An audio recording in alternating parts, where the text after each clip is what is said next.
கர்த்தருடைய பரிசுத்த நாமத்துக்கு மகிமை உண்டாவதாக.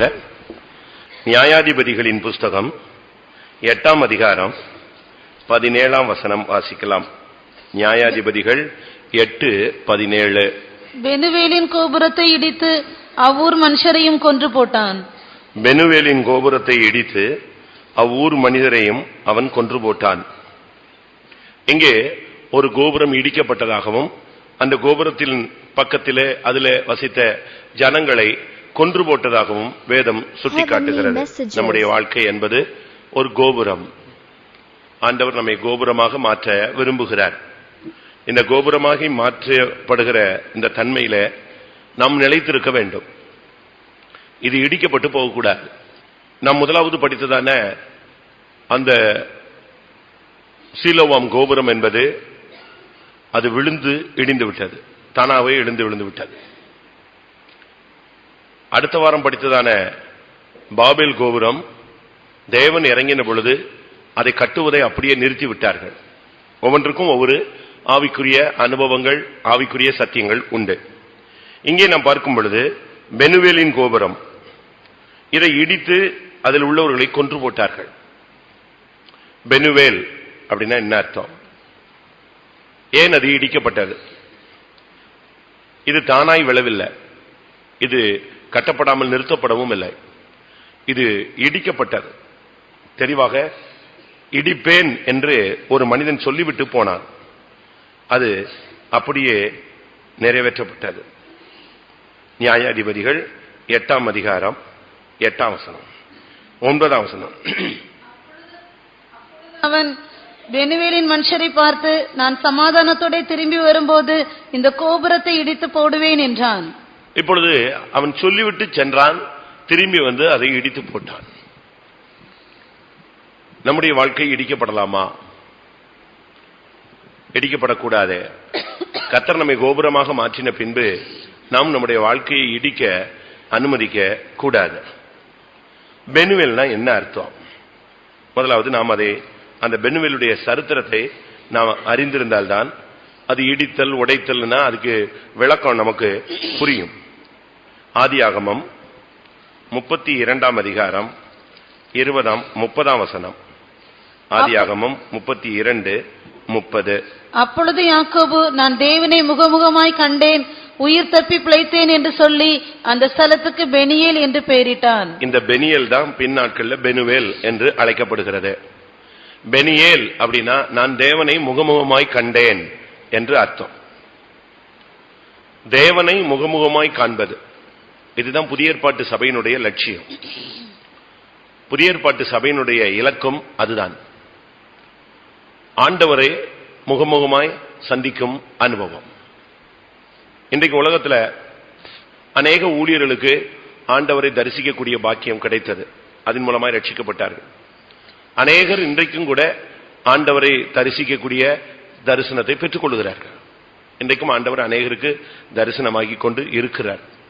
ஏசாயா தீர்க்க தரிசன புஸ்தகத்தில் பார்க்கும் பொழுது, உன் கண்கள் ராஜாவை மகிமை பொருந்தினவராய் காணும், தூரத்தில் உள்ள தேசத்தையும் நீ பார்ப்பாய் என்று சொல்லப்பட்டிருக்கிறது. 33:17.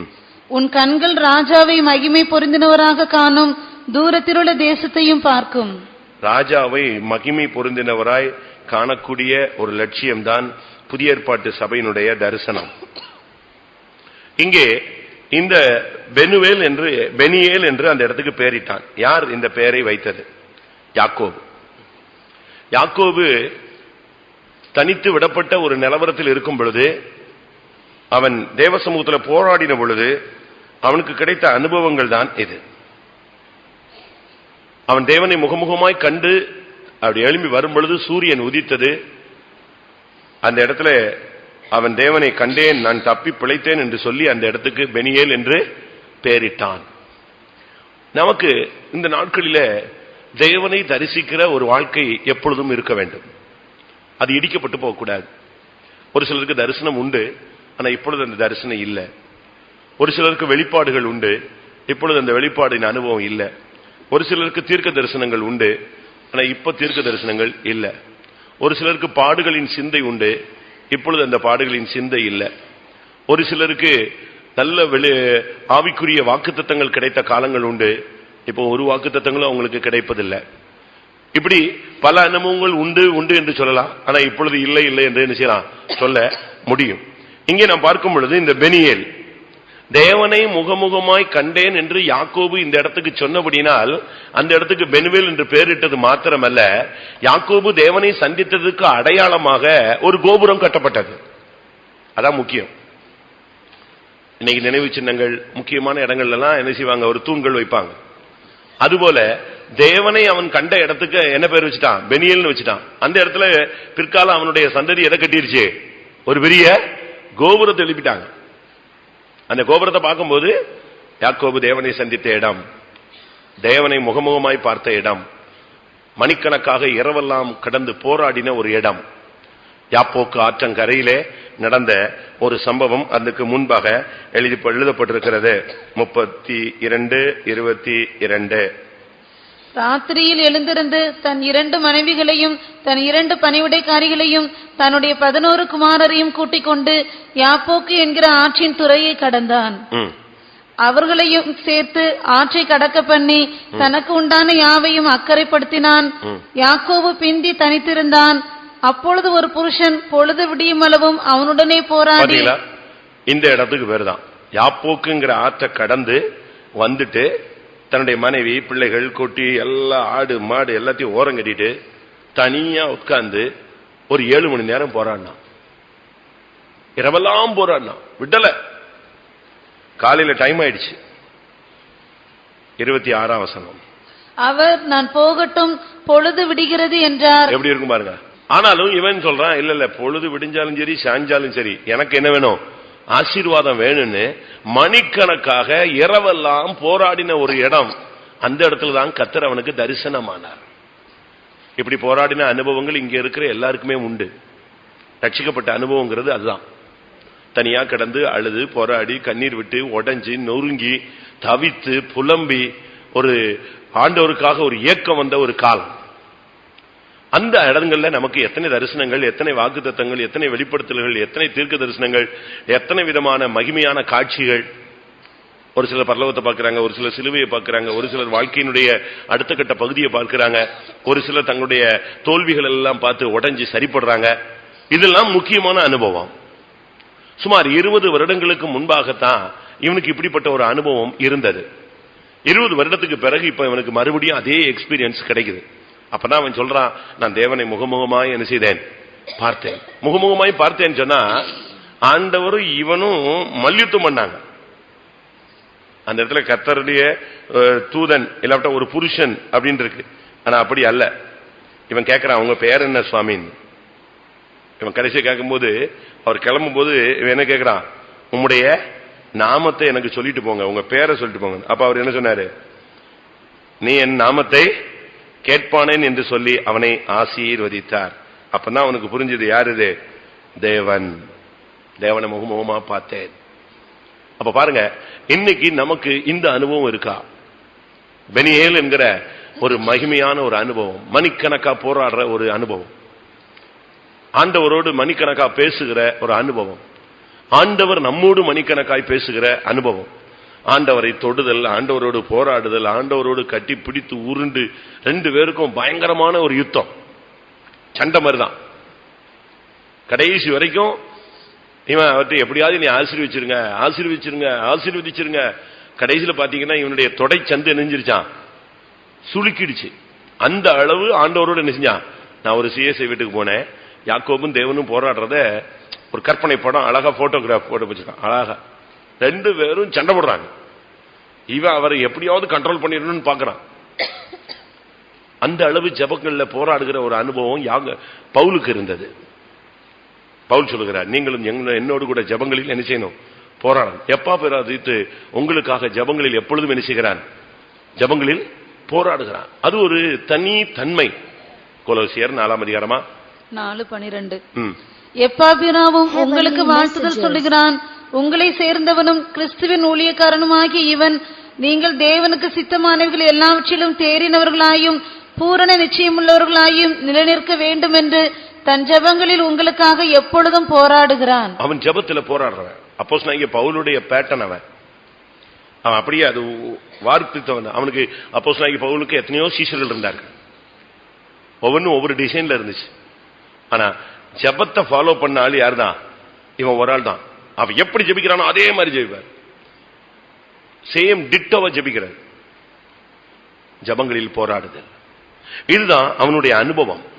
இந்த இடத்துல தான் கர்த்தர் அவனை ஆசீர்வதித்தார். அந்த இடத்துல தேவனை கண்டதுக்காக அந்த இடத்துக்கு பெனியேல் என்று பெயரிட்டான். அந்த பெனியேல் என்கிற அந்த இடத்துல நினைவு தூணாக ஒரு பெரிய கோபுரமே எழும்பி ஜனங்கள் குடியிருந்தாங்க. இந்த கோபுரத்தை இடிச்சா எப்படி இருக்கும்னு யோசிச்சு பாருங்க. இதுதான் இன்னைக்கு நடந்த ஒரு துரதிருஷ்டவசமான ஒரு சம்பவம். இன்னைக்கு அநேகருடைய வாழ்க்கையில கர்த்தருடைய முகத்தை தரிசிக்கிற அந்த பாக்கியம் இல்ல, இடிஞ்சு போயிடுச்சு, உடைச்சிட்டாங்க. இந்த இடத்துல அவன் எதுக்காக இவ்வளவு போராடினான்? இவன் தகப்பன் வீட்டுக்கு போகிறான். இவனுடைய பயணம் தகப்பன் வீட்டின் பயணம், வேற எங்கேயும் அவன் போகல. ஆதியாகமம் 31:30. இப்பொழுதும் உன் தகப்பனுடைய வீட்டின் மேலுள்ள வாஞ்சையினால் நீ புறப்பட்டு போகிறதானால் போகலாம். அவன் சொல்றான், நீ தகப்பன் வீட்டுக்கு போறதா இருந்தா போ. மாமனார் சொல்றாரு, அவனுக்கு தொடர்ந்து விரட்டி பிடிச்சிட்டு அவன் சொல்ற வார்த்தை என்ன தெரியுமா? நீ தகப்பன் வீட்டுக்கு போகிறதா இருந்தா போலாம், ஆனா என் தெய்வத்தை திருடிட்டு என்ன செய்யாத, போகாத. அடுத்த ஒரு கேள்வி, இப்ப நீ தகப்பன் வீட்டுக்கு போகிறதானாலும் போகலாம், ஆனா அங்க முன்னால ஒருத்தர் இருக்கிறான். யார் அது? தகப்பன் வீட்டுக்கு யாக்கோபு போகணும்னா முன்னால ஒரு ஆள் இருக்கான். யாரு? ஏசா நிக்கிறான். ஏசாவை நீ கிளியர் பண்ணாம எங்க கால் வைக்க முடியாது, தகப்பன் வீட்டுல கால் வைக்க முடியாது. இந்த ஏசாவுக்கு பயந்துதான் 7 மணி நேரம் இங்க ஜபத்துல நிக்கிறான். அவனுடைய ஒரு கான்செப்ட் எப்படின்னா, தேவன் ஆசீர்வதிச்சுட்டா எல்லா வல்லமையும் கீழ்ப்படும். அது அவனுடைய மனசுல இருந்ததான ஒரு திட்டம். அவன் பாருங்க, மணிக்கணக்கா ஜெபிச்சான். ஜெபிச்ச ஜெபத்துல ஒரு இடத்துல கூட ஆண்டவரே எனக்கு பிரச்சனை இருக்கு, எனக்கு போராட்டம் இருக்கு, எனக்கு நான் போறேன், நாளைக்கு எனக்கு ப்ராப்ளம் இருக்கு, அவன் வந்துருவான், இவன் வந்துருவான், அப்படிலாம் நம்ம சொல்ற மாதிரி அவன் சொல்லல. அவன் ஒரே பாயிண்ட் தான் சொன்னான், நீங்க என்னை ஆசீர்வதிங்க, மிச்சத்தெல்லாம் நான் நெஞ்சிடுவேன், சமாளிச்சிடுவேன். ஏனென்றால் தேவனுடைய ஆசீர்வாதம் ஒருத்தன் சிரசுல இருக்கும்போது அவனை ஒருத்தன் டச் பண்ண முடியாது, அவனோட ஒருத்தன் போட்டி போட முடியாது, அவனை ஒருத்தன் பகைக்க முடியாது. அவனை ஒருத்தன் பகைச்சாலும் அவன் சத்துருவா இருந்தாலும் மித்ருவா மாறுவான். உனக்கு விரோதமாய் கூட்டின கூட்டம் என்னாலே கூட்டின கூட்டம் அல்ல, அவர்கள் உன் பக்கம் வந்து என்ன செய்வார்கள், சேருவார்கள். இதுதான் பைபிள். உனக்கு விரோதமாய் கூட்டம் கூட்டினவர்கள் அவர்கள் என்ன செய்ய மாட்டாங்க, உன் பட்சமா வருவாங்க, உனக்கு ஆப்போசிட்டா எழும்ப விட மாட்டேன். தேவனுடைய ஆசீர்வாதம் நம்முடைய சிரசில் இருக்குமானால் எந்த சத்துருவும் நமக்கு முன்னால வந்து தாழ்ந்து ஒப்புரவாகி போயிடுவான். அப்படித்தான் பைபிள் சொல்லுகிறார். ஏசாயா தீர்க்கதரிசன புஸ்தகத்துல நீங்க படிச்சு பாத்தீங்கன்னா, உனக்கு விரோதமா எழும்பினவங்க இல்லாவிட்டா அவங்க பிள்ளைங்க, அவன் செத்து போயிட்டானா கூட அவன் பிள்ளைங்க வந்து உன் காலடியில குனிந்து பணிந்து உன் காலில் விழுந்து அவங்க உன்னை பரிசுத்தரின் நகரம் என்று சொல்லுவார்கள். ஏசாயா 60:14. உன்னை ஒடுக்கினவர்களின் பிள்ளைகளும் குனிந்து உன்னிடத்தில் வந்து உன்னை அசட்டை பண்ணின யாவரும் உன் காலடியில் பணிந்து உன்னை கர்த்தருடைய நகரம் என்றும் இஸ்ரவேலுடைய பரிசுத்தரின் சீயோன் என்றும் சொல்லுவார்கள். அதான் உண்மை. உன் மேல கர்த்தருடைய ஆசீர்வாதம் இருந்தால் எல்லா வல்லமையும் கீழ்ப்படும். இங்க இவனுக்கு பிரச்சனை என்னன்னா ஏசாதான். நான் சொல்றத கவனிங்க. இவன் எப்படி தகப்பன் வீட்டுக்கு போகும்போது திருடிட்டு போக கூடாதோ அதே போல தகப்பன் வீட்டுக்கு போகும்போது சமாதானம் இல்லாமல் கால் வைக்க முடியாது. நல்லா புரிஞ்சுக்கோங்க. ஏன்னா தகப்பன் வீட்டில் லாஸ்ட் பாயிண்ட்ல யார் நிக்கிறா? பயணம் வந்தாச்சு. எங்க இருந்து புறப்பட்டான்? தன்னுடைய மாமனார் வீட்டில இருந்து புறப்பட்டு 3 நாள் ஓடி ஓடி ஓடி ஓடி ஓடி வந்து கடைசியில மாமனார் இவனை விரட்டி பிடிச்சி திருப்பி அவன்கிட்ட காம்ப்ரமைஸ் பண்ணி அவனை அனுப்பிட்டு அங்கிருந்து திருப்பி வர்றான். திரும்பி வரும்போது இப்ப ஏசாவுக்கிட்ட போகணும், நேர வீட்டுக்கு போயிட முடியாது. பரிகரிக்கப்படும் கடைசி சத்துரு மரணம். உன்னுடைய வாழ்க்கையில ஒரு போராட்டம் உண்டு. சமாதானம் இல்லாம நானோ நீங்களோ தேவனுடைய ராஜ்யத்துல தகப்பன் வீட்டுல பிதாவின் வாசஸ்தலத்துல கால் வைக்க முடியாது. இதான் சத்தியம், யாரா இருந்தாலும். அதனாலதான் பாருங்க, சாகும்போது சிலர் கூப்பிட்டு சமாதானமாகறாங்க. எல்லா மார்க்கத்திலையும் இந்த போதனை இருக்கு. முந்தி காசிக்கு போறவங்க பாத்தீங்கன்னா திரும்பி வருவங்கிற நிச்சயம் கிடையாது. அதனால அவங்க என்ன செய்வாங்க, இப்போ இருக்கிற மாதிரி போக்குவரத்து வசதி கிடையாது, அதனால காசிக்கு போயிட்டா முடிஞ்சு போன கேஸ் மாதிரி. அதனால போறதுக்கு முன்னால எல்லாத்தையும் என்ன செய்வாங்க, காம்ப்ரமைஸ் பண்ணிட்டு போவாங்க. அதே போல மெக்காவுக்கு இப்ப போறாங்க, ஹஜ் பயணம். அவங்க போகும்போது கூட நீங்க பாருங்கன்னா எல்லா முஸ்லீமும் அவன் யாற்றெல்லாம் பிரச்சனை இருக்கோ எல்லாத்தையும் என்ன செஞ்சிருவான், ஒப்புரம் வாங்கிட்டு போவான். அப்ப எழுத்தின் பிரகாரமாக ஒரு புனித ஸ்தலத்துல போகணும்னா ஒரு மனிதனுக்குள்ள இப்படிப்பட்ட ஒரு அறிவு இருக்கும்னா, பிதாவின் வாசஸ்தலமாகிய தேவனுடைய அந்த நகரத்துக்குள்ள நாம் கால் எடுத்து வைக்கணும்னா நமக்கு ஒரு சரியான அறிவு இருக்கணும். சமாதானம் இல்லாம நாம் அங்கே கால் எடுத்து வைக்க முடியாது, வைக்க கூடாது. ஏனென்றால் அது தேவனுடைய வாசஸ்தலம். அப்ப நமக்கு இங்கே நாம் பார்க்கும் பொழுது இந்த இடத்துல அவன் சரியான ஒரு கிருபையை பெற்றுக்கொண்டான்.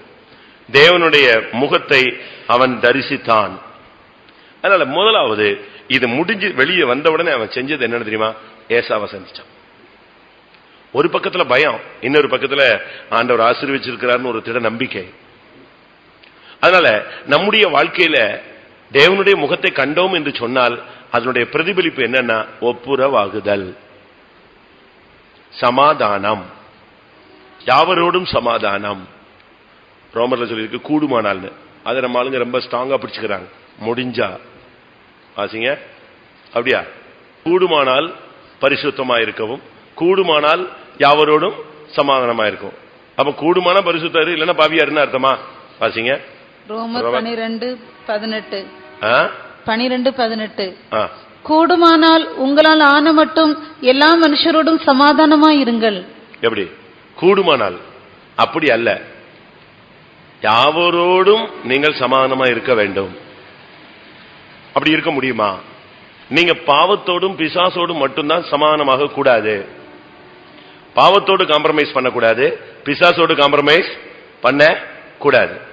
மற்றபடி மனிதர்கள் யாராக இருந்தாலும் நீங்க அவங்கள்ட்ட என்ன செய்யணும், காம்ப்ரமைஸ் ஆகிதான் ஆகணும். ஏசாவுக்கும் இவனுக்கும் ஜென்ம பகை. ஏசா இவன் ஓடி போகும்போது சொன்னான், என்னைக்காவது ஒரு நாள் இந்த தகப்பன் சாவான், அன்னைக்கு நான் உன்னை என்ன செய்வேன், கொன்றுவேன். இப்ப அதே ஏசாவை இவன் சந்திச்சே ஆகணும். அவனுக்கு பயந்து ஓடினா, அவனுக்கு விரோதிச்சு ஓடனா, அவன் கூட இருந்தா இனிமே வாழ்க்கை நடத்த முடியாதுன்னு தான் அவன் ஓடினது. அவன் தாயின் தகப்பனை அவனை அனுப்பிவிட்டாங்க. ஆனா இப்போ அவனுக்கு கட்டாயம் தகப்பனை பார்த்தாகணும். வருஷம் போயிடுச்சு, இப்ப தகப்பனை பார்க்கணுங்கிறதுனால அவன் ஒப்புரவாகுதலுக்கு தன்னை ஒப்பு கொடுத்தான். நமக்கு பரலோகம் போகணும்னு உங்களுக்கு சிந்தை இருந்துச்சுன்னா எல்லாரோடும் நீங்க முதல்ல என்ன செய்யுங்க, சமாதானத்தை கொண்டு வாருங்கள். இல்லாவிட்டா கஷ்டம். பகையை வச்சுக்கிட்டு நம்ம பரலோகம் போக முடியாது. அதனாலதான் இந்த ஊழியத்துக்கு பேர் என்ன தெரியுமா, ஒப்புரவாகுதலின் ஊழியம். இந்த உபதேசத்துக்கு பேர் என்ன தெரியுமா, ஒப்புரவாகுதலின் உபதேசம். வாசிங்க கொரிந்தியர்ல இந்த ஊழியத்தினுடைய பெயரும் உபதேசத்தினுடைய பெயரும் சொல்லி இருக்கிறது. 2 கொரிந்தியர் 5:18-19. இவையெல்லாம் தேவனாலே உண்டாயிருக்கிறது. அவர் இயேசு கிறிஸ்துவை கொண்டு நம்மை தம்மோடே ஒப்புரவாக்கி ஒப்புரவாக்குதலின் ஊழியத்தை எங்களுக்கு ஒப்பு கொடுத்தார்.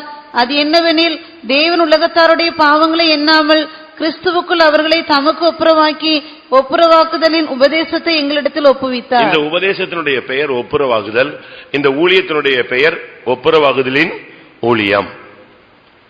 பாருங்க, 20 வருஷம் இஷ்டத்துக்கு சுத்திட்டு குழந்தை குட்டின்னு இஷ்டத்துக்கு கல்யாணம் கட்டி யாரையும் கூப்பிடாம தனியா வாழ்ந்து ஆடு மாடு பரிவாரங்கள்லாம் செஞ்சுட்டு வந்துட்டான். ஆனா இப்போ தகப்பன் வீட்டுல கால் வைக்கணும்னா மெயின் பாயிண்ட் யாரை சந்திக்கணும், ஏசாவோடு. ஏசாவோடு சண்டை போடக்கூடாது. என்ன செஞ்சாங்கணும், ஏசாவோடு ஒப்புரவாகணும். ஏசாவோடு போய் சண்டையை போட்டு அடிச்சு கொண்டுட்டு போயிடுறது கிடையாது. ஏசாவோடு ஒப்புரவாகணும். சகோதரனோடு நீ ஒப்புரவாக வேண்டியது அவசியம். 1000 உபதேசம் பண்றோம், ஆனா செயல்படுறது மைனஸ் பாயிண்ட் தான். நம்ம அநேகருக்கு இன்னும் அந்த மாம்சீக வைராக்கியம், அந்த பழைய பகை இருக்கு. ஆனா பைபிள் சொல்லுகிறது, பழைய பகையை சிலுவையிலே இயேசு என்ன செய்தாரு, கொன்றார். நடுச்சுவரை அவர் தகர்த்தார். எபேசியர் 2ஆம் அதிகாரம் 14ஆம் வசனம், இல்லாவிட்டா 16ஆம் வசனம், 14, 16 2 வாசி. எப்படியெனில் அவரே நம்முடைய சமாதானக்காரனராகி இரு திறத்தாரையும் ஒன்றாக்கி பகையாக நின்ற பிரிவினையாகி நடுசுவரை தகர்த்து. பாத்தீங்களா, பகையாக நின்ற பிரிவினையாகிய நடுச்சுவரை தகர்த்தார். இந்த சுவரை தகர்க்கலன்னா யார் முகத்தை பார்க்க முடியாது, யார் முகத்தை பார்க்க முடியாது, நானும் நீங்களும் தேவனுடைய முகத்தை பார்க்க முடியாது. இதுக்கு இன்னொரு வசனம், ஏசாயா, உங்களுடைய அக்கிரமங்களே தேவனுக்கும் உங்களுக்கு என்ன செய்து நடுவாக ஒரு பிரிவினை சுவரை ஏற்படுத்துகிறது. ஏசாயா 59:2. உங்கள் அக்கிரமங்களே உங்களுக்கும் உங்கள் தேவனுக்கும் நடுவாக பிரிவினை உண்டாக்குகிறது. உங்கள் பாவங்களே அவர் உங்களுக்கு செவி கொடாதபடிக்கு அவருடைய முகத்தை உங்களுக்கு மறைக்கிறது. அவருடைய முகத்தை மறைக்குது நம்முடைய பாவம் தான். அதனால தான் இயேசு கிறிஸ்து சிலுவையில் இரத்தத்தை சிந்தினார். எபேசியர் 2:13. இரத்தத்தினால் சமாதானம். முன்னே தூரமாயிருந்த நீங்கள் இப்பொழுது கிறிஸ்து இயேசுவுக்குள் கிறிஸ்துவின் இரத்தத்தினாலே சமீபமானீர்கள். கிறிஸ்துவின் இரத்தம் உங்களை சமீபமாவா? மறுபடியும் வாசிங்க, எபேசியர்ல இல்லையா? முன்னே தூரமாயிருந்த நீங்கள் இப்பொழுது கிறிஸ்து இயேசுவுக்குள் கிறிஸ்துவின் இரத்தத்தினாலே சமீபமானீர்கள். சமீபமானீர்கள். கொலோசியர் 1:20. அவர் சிலுவையில் சிந்தின இரத்தத்தினாலே சமாதானத்தை உண்டாக்கி, சிலுவையில் சிந்தின இரத்தத்தினாலே சமாதானத்தை உண்டாக்கினார். அப்ப இதுல இருந்து என்ன விளங்கிக் கொள்கிறோம்? இயேசு நமக்காக சிலுவையில் சிந்தின இரத்தம் நமக்கு சமாதானத்தை உண்டாக்குகிறது. நம்முடைய உபதேசமும் நம்முடைய ஊழியமும் ஒப்புரவாகுதல். இது இல்லாம நாம் தகப்பன் வீட்டுக்கு கால் எடுத்து வைக்க முடியாது. இந்த சமாதானத்தை எப்படி பெற்றுக்கொள்ளுகிறதுங்கிறதுக்கு தான் மணிக்கணக்கா போறான்னா. ஏன்னா ஏசாவின் முகத்தை பார்க்கறதுக்கு ஒரு விதத்துல பயம், இன்னொரு விதத்துல பயங்கர வைராக்கியம். என்ன பண்றது? இவன் மூஞ்சில முழிச்சுதான் ஆடுமா? ஒரு சிலருக்குள்ள அப்படி இருக்கும். சித்திரி போட்டத்தில் இருக்கும்போது மன்னிப்பு கேட்டுருவோம், சரி தாழ்த்திடுவோம் அப்படிமாங்க. சித்திரி போட்டு முடிஞ்ச உடனே டப்புன்னு திருப்பி குரங்கு வந்து ஏறி உட்காந்துக்கும். அவன்கிட்ட மன்னிப்பு கேட்க போற, ஐயோ போச்சு. உடனே 10 பைசா கூட நிச்சய மாட்டான், மதிக்க மாட்டாங்க. உடனே நம்ம எங்க வேதாளம் மறுபடியும் எங்க வந்துடும்? முருங்கை மரத்துல ஏறிடும். திரும்ப நமக்கு அடுத்த கூட்டத்தில் இடிக்கும். சரி ஒப்புரவாயிருவோமா, விட்டு கொடுப்போமா? இதுதான் இன்னைக்கு போராடுகிற ஒரு சக்தி. இவனுக்கு நைட்டெல்லாம் எப்படி அவனை போய் டாக்கிள் பண்றது? ஆனா இந்த தேவனுடைய முகத்தை பார்த்ததுனால அவனுக்கு பரலோகம் போகணும், தகப்பன் வீட்டுக்கு போகணுங்கிற வாஞ்சையினால அவன் தைரியமா தன்னை தாழ்த்தினான். 20 வருஷம் கழிச்சு ஒருத்தனை பார்க்கிறான், தன்னை தாழ்த்துகிறான். தரை மட்டும் மன்னிப்பு கேட்கணும்னா நமக்கு வர வேண்டிய முதல் சுபாவம் என்னது? தாழ்மை. தாழ்மை வந்துட்டுனா நீங்க மன்னிப்பு கேட்டுருவீங்க. தாழ்மை வரலன்னா மன்னிப்பே கேட்க மாட்டீங்க. ஏன்? நான் என்ன செஞ்சேன், எதுக்கு செஞ்சேன், அப்படித்தானே செஞ்சேன், இப்படித்தானே செஞ்சேன், அதுதானே இதுதானே அப்படித்தானே இப்படித்தானேன்னு நம்ம நீதிகரிச்சுக்கிட்டே இருப்போம். ஆனா உண்மையான தாழ்மை வந்துருச்சுன்னா ஒருத்தன் தகப்பன் வீட்டுக்கு போயிடுவான். தகப்பன் வீட்டுக்கு போகணும்னு அந்த சிந்தை வந்த பொழுது ஆதியாகமம் 33:3-4 தான் அவர்களுக்கு முன்னாக நடந்து போய் 7 விசை தரை மட்டும் குனிந்து வணங்கி தன் சகோதரன் கிட்ட சேர்ந்தான். அப்பொழுது ஏசா எதிர்கொண்டு ஓடி வந்து அவனை தழுவி அவன் கழுத்தை கட்டிக்கொண்டு அவனை முத்தம் செய்தான். இருவரும் அழுதார்கள். எப்படி இருக்கும்? எனக்கு இந்த பைபிள்ல படிச்சதுல சில இடத்துல எல்லாம் ஏசா சூப்பரான ஆள். எதிர்மறையான ஒரு பிரசங்கம் பண்ணா ஏசாவை மாதிரி யாக்கோபு கிடையாது. யாக்கோபு எல்லா இடத்துலயுமே டெக்னிக்காவே ஒர்க் பண்ணுவான். ஏசா எல்லா இடத்துலயுமே வெகுளித்தனமா ஓப்பனா கிரியை செய்வான். நீங்க பாருங்க, அந்த சேஷ்டபுத்திர பாகத்தை வாங்கும்போது அவன் சொல்றான், எனக்கு எதுக்கு தம்பி, நீ வேணா வச்சுக்க. ரொம்ப சிம்பிளா கொடுத்துட்டான். அடுத்து தகப்பன இறைச்சி கேட்டாங்கிறதுக்காக இவனை மாதிரி ஒரு புது ஃபார்முலாவை கண்டுபிடிக்கல. அவன் எங்க போனா? உண்மையான மனசோடு வனாந்தரத்துல போய் சுத்தி அத வேட்டையாடி எடுத்து ரெடி பண்ணி அப்படி உண்மையா கொண்டு வந்தான். இவனை மாதிரி டெக்னிக்கல் ஃபார்முலா எல்லாம் என்ன செய்யல, சூத்திரங்கள் எல்லாம் யூஸ் பண்ணல. உண்மையா அதே மாதிரி நீங்க திரும்பி வந்து பாருங்க, அவன் வருவான், இவன் தாழ்ந்து வர பார்த்த உடனே அவன் தான் ஓடி வந்து இவன் செய்வான், கட்டி பிடிச்சு முத்தம் கொடுத்து ஓன்னு அழுவான். திருப்பி என் கூட வான்னு சொல்லி அவன் தான் இவனை கூப்பிடுவான். திருப்பி போயிடுவான். சரி நீ மெல்ல வரையா, ஓகே போயிடுவான். இப்ப இவன் வந்து தகப்பன் வீட்டுக்கு வந்துட்டான உடனே அவன் தன்னுடைய குடும்பம், கோத்திரம், ஆடு மாடு அவ்வளத்தையும் இழுத்துக்கிட்டு நீ இங்க நல்லா இரு தம்பி, நான் போயிட்டு வரேன் போயிடான். அந்த இடத்தையே காலி பண்ணிட்டு போயிடான். நீங்க பைபிள்ல படிச்சு பாருங்க ஏசாவை. அவனோட நம்ம நினைக்கிறோம் அவன் வந்து சேஷபுத்திர பகத்தை விற்று போட்டான், மனமாறுதலை காணாமல் போனான். இது ஒரு சைடு, நாணயத்தினுடைய ஒரு பக்கம். இது இன்னொரு பக்கத்தை பாரு, அங்கதான் ராஜா இருக்கு. ஒரு பக்கத்துல பாத்தீங்கன்னா காயின்ல கவுண்டிங் இருக்கும், அமௌண்ட். நம்ம அதை மட்டும்தான் பார்ப்போம். எது ₹1, ₹2, 25 பைசாவான்னு அப்படித்தானே பார்ப்போம். அடுத்த பக்கத்துல யார் இருக்கா? ராஜா இருக்கிறார். ஒரு மனுஷனுடைய நல்ல குணங்களை பாருங்க. இவன் அப்படி இல்ல, இவன் காலத்துக்கு ஏற்ற மாதிரியே ஒர்க் பண்ணுவான். யார்கிட்ட பேசினாலுமே அதுலயும் மணி மைண்ட்ல தான் என்ன செய்வான், உள்ள வரும்.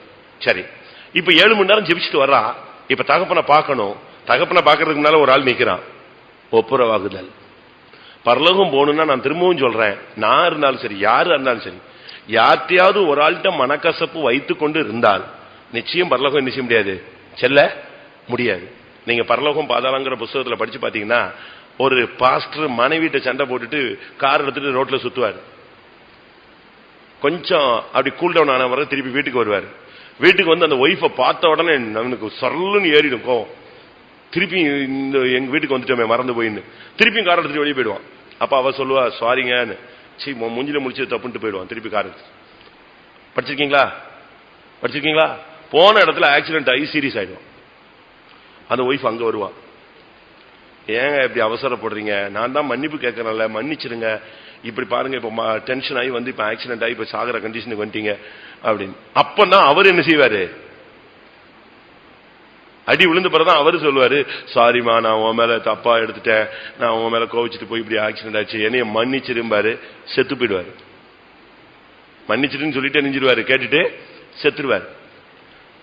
செத்துட்ட பிறகு அவர் உயிரோடு எழும்புறாரு. அது ஒரு கதை மாதிரி ஒரு சம்பவம். ஆனா அவர் திரும்பி வந்து சொன்னது என்னன்னா, இவர் பரலோகத்துக்கு போறாரு, உள்ள விட மாட்டேங்கிறான். யார? பாஸ்டர் உள்ள விட மாட்டேங்கிறான். அப்ப இவர் சொல்றாரு, நான் பாஸ்டர்னு. நீ பாஸ்டர் தான், உள்ள உனக்கு என்ன கிடையாது, இடம் கிடையாது. ஏன் அப்படின்னு கேட்கிறாரு. அப்ப அவர் சொல்றாரு, உன் மனைவியோட உனக்கு என்ன இருக்கு, பிரச்சனை இருக்கு, இங்க உள்ள விட மாட்டாங்க. அப்ப அவர் சொல்றாரு, இல்ல கடைசியில நான் மன்னிப்பு கேட்டேன். யார் சொல்றா? நம்ம சிபிஎம் விசுவாசி மாதிரி தான் அவன் ஆக்ட் பண்ணிருக்கான். அவன் சொல்றா, நான் வந்து மன்னிப்பு கேட்டேன் அப்படின்னு. நீ மன்னிப்பு கேட்ட, ஆனா அதை செயல்ல என்ன செய்யல, கொண்டு வரல. புரியுதா உங்களுக்கு? நீ சாகும்போது மன்னிப்பு கேட்ட, ஆனா நீ சிலுவைக்கல்ல தான். கடைசி நேரத்தில் மன்னிப்பு கேட்டா அவனுக்கு என்ன கிடைச்சது, ஒரு ஓரம் கிடைச்சது. ஆனா உனக்கு மேன்மையான இடம் கிடைக்காது. நீ மன்னிப்பு கேட்டது வந்து சாகும்போது சூழ்நிலைக்காக மன்னிப்பு கேட்ட. நீ சாகலன்னா நெஞ்சிருக்க மாட்ட. நிச்சயமா மரணம் உன்னை நெருங்கி வராட்ட நீ நெஞ்சிருக்க மாட்ட, மன்னிப்பு கேட்டிருக்க மாட்ட. அது உண்மையான மன்னிப்பு அல்ல, அது ஒப்புரவாகுதல் அல்லன்னு பரலோகம். அந்த புத்தகத்தை நீங்க வீட்டுல இன்னைக்கு எங்க இருந்தா எடுத்து திருப்பி வாசிச்சு பாரு. நீ வந்து அதை செயல்படுத்தி காட்டல, வாழ்ந்து காட்டல, மன்னிச்சு நீ வாழ்ந்து காட்டல. அதுக்கு பிறகு அப்ப ஒரு சான்ஸ் கேட்கிறான், திருப்பி அவனை கொண்டு வந்து உள்ள விடுறாங்க. நீங்க யோசிச்சு பாரு. அதனால கடைசி நேரத்தில் இந்த தமிழ்ல சொல்லுவாங்க, சாகும்போது சங்கரா சங்கரானாலாம் ஒன்னும் நடக்காது, ஏசுவே ஏசுவே மாங்க. கடைசி நேரத்தில் பார்த்தா ஒரே அந்நிய பாஷை, திருட்டு அந்நிய பாஷை, ஒன்னும் நடக்காது. வண்டி நீங்க நினைக்கிற மாதிரி பரிசுத்தங்கிறது சும்மா கடையில கிடைக்கிறது இல்ல, செயல்ல வரணும். ஒப்புரவாகுதல் இந்த கடைசி நேரத்தில் அக்கா மன்னிச்சிருங்கன்னு கண்ணை மூடிட்டா, அக்கா எப்படி மன்னிச்சாங்க, அதுக்குள்ள நீ போயிட்டிய.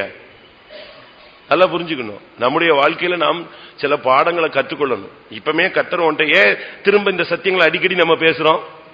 ஒப்புரவாகுதல பேசுறோம், மன்னிப்பு கேட்கறத பேசுறோம், மன்னிச்சுறத பேசுறோம், திருப்பி கொடுக்கறத பத்தி பேசுறோம், மறுபடியும் மனம் திரும்புதல பேசுறோம், மறுபடியும் பரிசுத்தமாகல பேசுறோம், பூர்ணத்தை பத்தி பேசுறோம், திருப்பி மனம் திரும்புதல பத்தி பேசுறோம். ஏன் டைம் போய்கிட்டே இருக்குன்னா, அந்தந்த சப்ஜெக்ட் கேட்கும் போது நம்ம நினைஞ்சுக்கிட்டே வரணும், சரிப்படுத்திக்கிட்டே வரணும். அதான் முக்கியம். நீங்க நல்லா பாடியை மெயின்டைன் பண்ணிக்கிட்டே வருவீங்க, திடீர்னு ஒரு நாள் மழையில நினைஞ்சிருவீங்க, உடனே சளி பிடிச்சிரும். உடனே அதை நீங்க என்ன செய்யணும், சரிப்படுத்தணும். அடுத்து வெயில் உச்சி அடிக்கும், சைனஸ் ஆகும், வெயில்னால பல போராட்டம் வரும், அதுக்கு திருப்பி உங்க பாடி என்ன செய்யணும், நீங்க மெயின்டைன். அதே போலதான் நம்முடைய வாழ்க்கையில நாம் சரியான விதத்தில் ஒப்புரவாக வேண்டும். இவன் பாருங்க, தன்னை தாழ்த்துறான் பாருங்க. எத்தனை விசை தான் அவர்களுக்கு முன்பாக நடந்து போய் 7 விசை தரை மட்டும் குனிந்து. நீங்க அதுக்கு நல்லா படிச்சு பாத்தீங்கன்னா, அதுக்கு முன்னால மாமனாருக்கும் இவனுக்கும் வர்ற ஃபைட்ட பாருங்க. அவன் அவ்வளவு தூக்கிட்டு ஓடிடுவான். யாரு மாமனாட்ட இருந்து அவ்வளவு ஆடு மாடு ஒட்டகம் எல்லாம் மனைவி பிள்ளைகள் எல்லாத்தையும் தூக்கிட்டு ஓடி வந்துருவான். வந்துட்டு அவன் வந்து சொல்லுவான் நீ திருடிட்டு வந்துட்டான்னு. இவன் பேசுவான் பாருங்க, அதுக்கு தகராறு. எங்கேயாவது உன்னுடைய தெய்வம் கண்டுபிடிக்கப்பட்டால் அந்த ஆளை நெஞ்சிடலாம், கொன்றான், தேடிப்பாரு. ஃபுல்லா தேடிட்டு அவன் வந்து கிடைக்கல. ஏன்னா ராகேல் வந்து அவ அடுத்த திருடி ஆயிட்டா. அதனால அந்த குற்றம் கண்டுபிடிக்க முடியாம அப்படி மறைஞ்சிருச்சு. மறைஞ்ச உடனே இவன் பேசுவான் பாருங்க, என்னை எப்படி நீ விரட்டி வரலாம், என்னை எப்படி திருடன் சொல்லலாம், என்னை எப்படி நீ என்னத்தை கண்டுபிடிச்சிட்டீரு, வா 20 வருஷமா நான் எவ்வளவு கஷ்டப்பட்டேன் தெரியுமா. ஆதியாகமம் 31 37 36 37 வாசிங்க. அப்பொழுது யாக்கோபுக்கு கோபம் எழும்பி லாபானோட வாக்குவாதம் பண்ணி, நீர் என்னை இவ்வளவு உக்கிரமாய் தொடர்ந்து வரும்படிக்கு நான் செய்த தப்பிதம் என்ன, நான் செய்த துரோகம் என்ன, என் தட்டுமுட்டுகளை எல்லாம் தடவி பார்த்தீரே, உம்முடைய வீட்டு தட்டுமுட்டுகளில் என்னத்தை கண்டுபிடித்தீர், அதை என்னுடைய சகோதரருக்கும் உம்முடைய சகோதரருக்கும் முன்பாக இங்கே வையும். அவன் பேச ஆரம்பிச்சுட்டான் பாருங்க, கண்டுபிடிக்கலன்னு. கண்டுபிடிச்சிருந்தா என்ன செய்வான் சொல்லுங்க.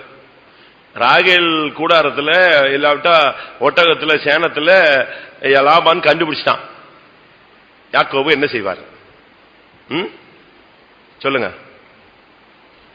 அவன் என்ன சொன்னான் தெரியுமா, எங்க நீ கண்டுபிடிக்கிறியோ அவளை யார நெஞ்சிடலாம், அவங்களை. 32ஆம் வசனம். ஆனாலும் யாரிடத்தில் உம்முடைய தெய்வங்களை கண்டுபிடிக்கிறீரோ அவனை உயிரோட விட வேண்டாம். எப்படி இப்ப ராகேல்கிட்ட கண்டுபிடிச்சிருந்தா இவன் என்ன செஞ்சிருப்பான், அதுக்கும் ஏதாவது ஒரு டெக்னிக்கல் பண்ணி 2 ஆடு வேணா கொடுத்துறேன். ஏன்னா ராகேலை விட முடியாது, ஐயாவுக்கு பிரச்சனை அதுதான். நீங்க பைபிள் படிச்சு பாருங்க, ஆதியாகமம் 33ஆம் அதிகாரத்துல படிச்சு பாத்தீங்கன்னா, ஏசா வர்றான்னு சொன்ன உடனே இவன் அணிவகுக்கிற அந்த சூழ்நிலையை பாருங்க, யாரை எங்க நிப்பாட்டுறான்னு பாருங்க. ஃபர்ஸ்ட் அடிச்சு யாராவது அடிக்கடி பட்டு ஏசா டென்ஷன்ல பழைய மனுஷன்ல வந்து அடிச்சு கொண்டுட்டான்னா ஃபர்ஸ்ட் யார் அடிபடணும்,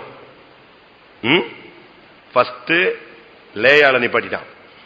வாசிங்க, அதை படிச்சு பாருங்க. 1:2 33 1:2. யாக்கோபு தன் கண்களை ஏறெடுத்து, இதோ ஏசாவும் அவனோட கூட 400 மனிதரும் வருகிறதை கண்டு பிள்ளைகளை லேயாளிடத்திலும் ராகேலிடத்திலும் 2 பணிவிடைக்காரிகளிடத்திலும் வெவ்வேறாக பிரித்து வைத்து பணிவிடைக்காரிகளையும் அவர்கள் பிள்ளைகளையும் முதலிலும். எவ்வளவு துரோகம்!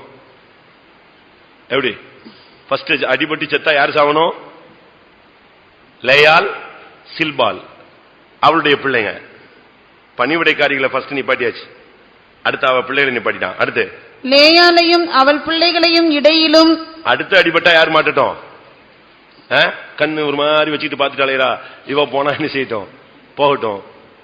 லேயால் அப்படின்னு என்னது, கூச்சப்பார்வைன்னு அர்த்தம். அப்படிதான் பைபிள் இருக்கு. செத்தா யார் சாவட்டும், இதெல்லாம் சாவட்டும் விட்டு. ரூபன் செத்தா சாவட்டும், எவன் செத்தா சாவட்டும், அவனெல்லாம் முன்னால விடுன்ட்டான். ஃபர்ஸ்ட் டீம் எல்லாம் ஃப்ரண்ட்ல விடு. அடுத்து கடைசியில ராகேலையும் யோசேப்பையும் கடையிலும் நிறுத்தி எங்க நிப்பாட்டிட்டான். எல்லாம் அடிச்சு தப்புனா கூட யார் தப்பிடுவா, ராகேல் தப்பிடுவா, யோசேப்பு தப்பிடுவான். எப்படிப்பட்ட ஒரு வித்தியாசமான ஆள் தெரியுமா இவன். கர்த்தர் பார்த்தாரு, இதெல்லாம் வேண்டாம், நீ போய் விழு.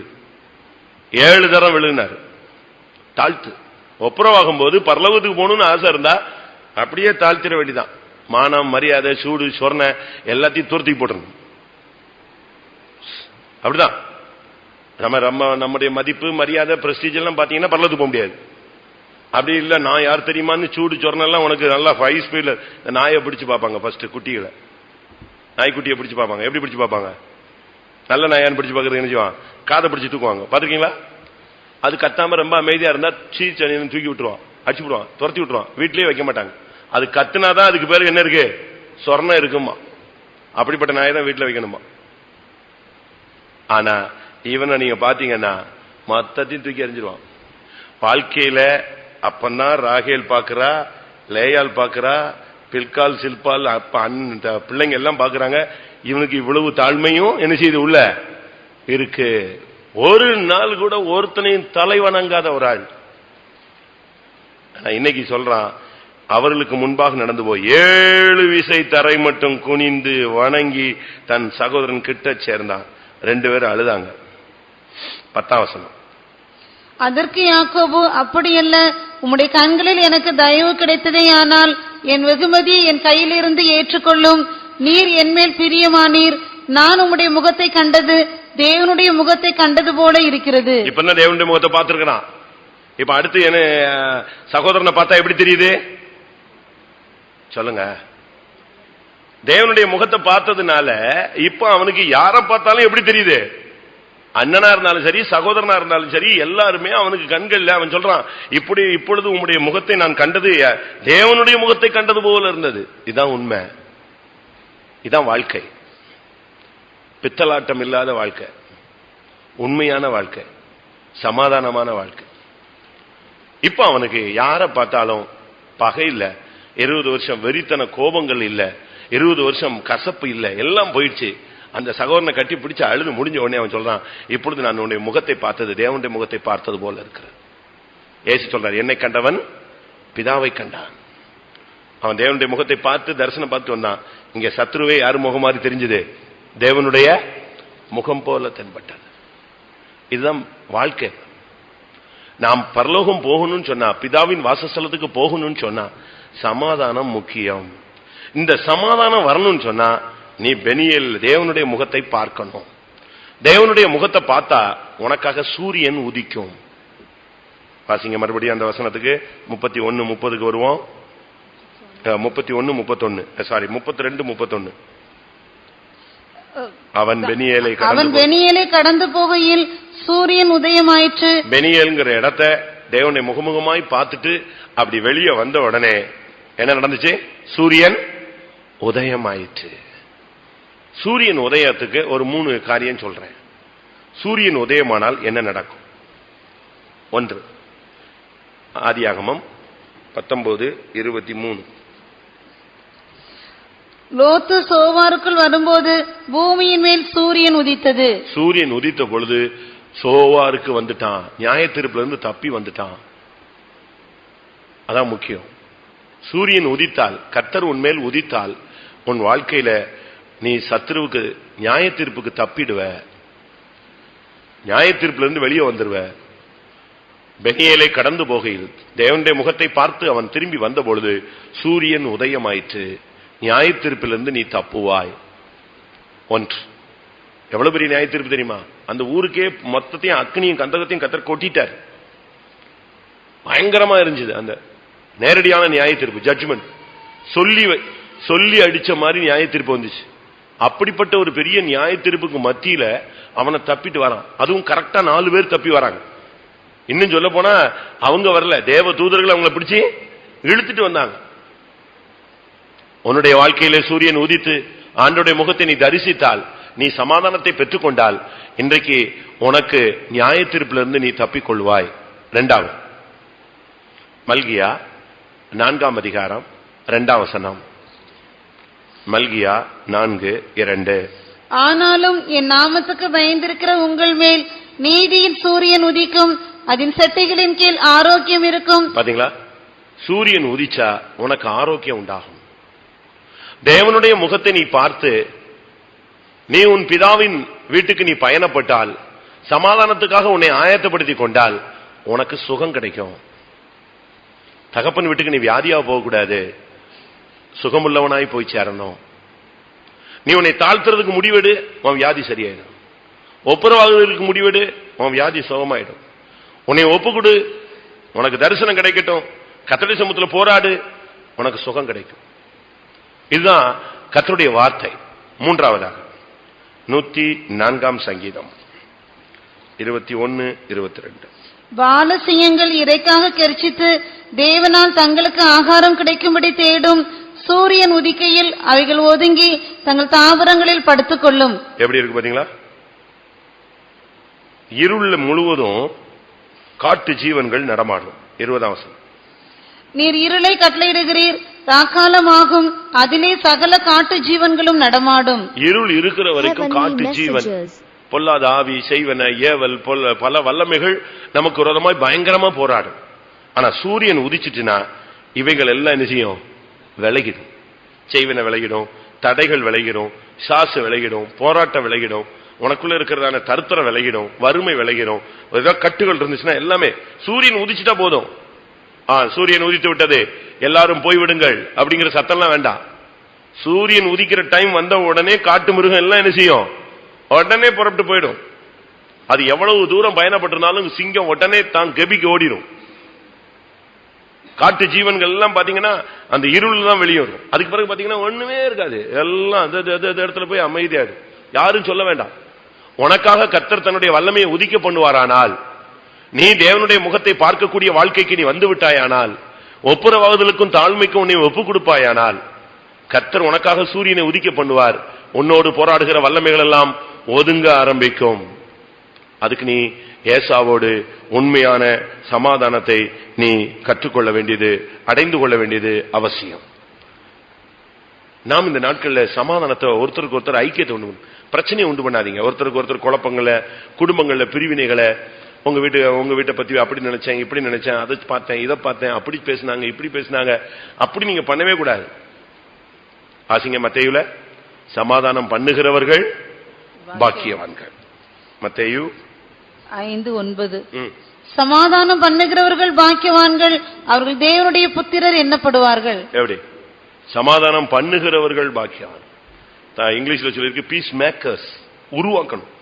சமாதானம் பண்ணுகிறவர்கள் அல்ல, சமாதானத்தை உண்டு பண்ணுகிறவர்கள் பாக்கியவான்கள்.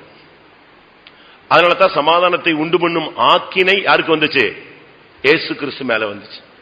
அவர் பூதலத்தோரையும் பரலோகத்தில் உள்ளவைகளையும் ஒப்புரவாக்க வந்தார். தேவனையும் மனிதனையும் இணைக்க வந்தார். இணைக்க வந்த இடத்துல சிலுவையில மரிச்சது யாரு? ஏசாயால வாசிங்க 53ஆம் அதிகாரம். சமாதானத்தை உண்டு பண்ணும் ஆக்கினை அவர் மேல் வந்தது. 5 நம்முடைய அது மட்டும் நமக்கு சமாதானத்தை உண்டு பண்ணும் ஆக்கினை அவர் மேல் வந்தது. அதான் சமாதானத்தை உண்டு பண்ணும் ஆக்கினை அவர் ஏற்றுக்கொண்டார். அதனாலதான் இயேசு கிறிஸ்துவை பத்தி ஏசாயால சொல்லி இருக்கிறது, அவர் சமாதான பிரபு. எபேசியர்ல சொல்லி இருக்கிறது, அவர் சமாதான காரணர். எபேசியர் 2:14. எபேசியர் 2:14 பாருங்க.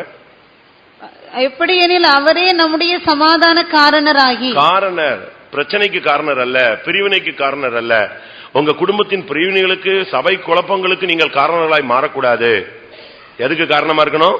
சமாதானத்துக்கு நீங்கள் காரணர்களாய் மாறணும். ஆவியின் சிந்தை ஜீவனும் சமாதானமுமா.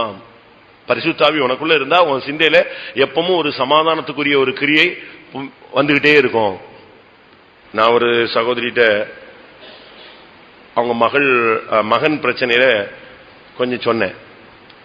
அவங்க என்னெல்லாம் அவங்க சுத்தமா உதாசீனப்படுத்திட்டு போயிட்டாங்க. அது நீங்க உங்க மகன் விஷயத்துல சரியில்லை, நீங்க அதை கிளியர் பண்ணணும், இல்ல அது உங்களுக்கு தெரியாது, அப்படி இப்படின்னு. நான் சொன்னேன், இதுதான் உண்மை, நீ கிளியர் பண்ணு, இல்லைன்னா ரொம்ப கஷ்டம்.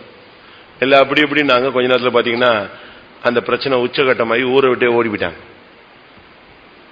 எங்கிட்டு போனாங்கன்னே தெரியாது, சுத்தமா தெரியாது, எங்க போனாங்கன்னே தெரியாது. கடைசியில பார்த்தா இப்ப 2 வாரத்துக்கு முன்னால அவங்களுக்கு இந்த சித்திரி கூட்டம் வந்துச்சு இல்லையா, யாரு பிரசங்கம் கேட்டாங்களோ தெரியல, வந்துட்டாங்க, போன்ல வந்தாங்க.